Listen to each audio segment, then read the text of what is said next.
જી, મારું નામ ચૌહાણ ત્રિવેણીબેન ધનજીભાઈ છે। હું શ્રી ઓપી ચાટકિયા હાઈસ્કૂલ ગોપાલરામમાં આચાર્ય તરીકે ફરજ બજાવું છું। આવતીકાલે એટલે કે તારીખ 17/4/2025 ગુરુવારના રોજ અમારી શાળાની અંદર દંત સારવાર કેમ્પ અને નેત્ર સારવાર કેમ્પનું આયોજન કરવામાં આવેલું છે। આ કેમ્પની અંદર ઓપી ચાટકિયા હાઈસ્કૂલમાં આરોગ્ય કેન્દ્ર ચલાલા ખાતેથી દંતયજ્ઞનું આયોજન છે, તેમજ શારદા હોસ્પિટલ ઝાટકિયા ગોંડલ ને શ્રી મિલનભાઈ ઝાટકિયા પરિવાર તેમજ મિલેનિયમ કંપનીના સહયોગથી આ કેમ્પનું આયોજન કરવામાં આવ્યું છે।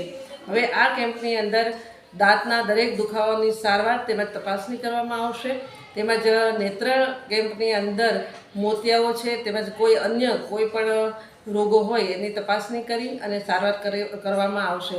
એટલા માટે હું ગ્રામજનો તેમજ આજુબાજુના ગામના લોકોને વિનંતી કરું છું કે તમે લોકો આ નિઃશુલ્ક કેમ્પનો લાભ લો, તમારા રોગોની તપાસણી તેમજ સારવાર કરાવો। એટલા માટે તમે આ ઓપી ચાટકિયા હાઈસ્કૂલના બંને કેમ્પની અંદર પધારો એવી અમારી નમ્ર વિનંતી છે। આયોજન કોના દ્વારા કરવામાં આવેલ છે? દંત કેમ્પનું આયોજન આરોગ્ય કેન્દ્ર ચલાલા ના આયોજન અને ઓપી ચાટકિયા હાઈસ્કૂલના સહયોગથી કરવામાં આવ્યું છે, તેમજ નેત્ર કેમ્પનું આયોજન શારદા હોસ્પિટલ શારદાબેન ઝાટકિયા હોસ્પિટલ ગોંડલ તથા મિલનભાઈ આર ઝાટકિયા પરિવાર મિલેનિયમ કંપની મુંબઈના સહયોગથી આ કેમ્પનું આયોજન કરવામાં આવ્યું છે।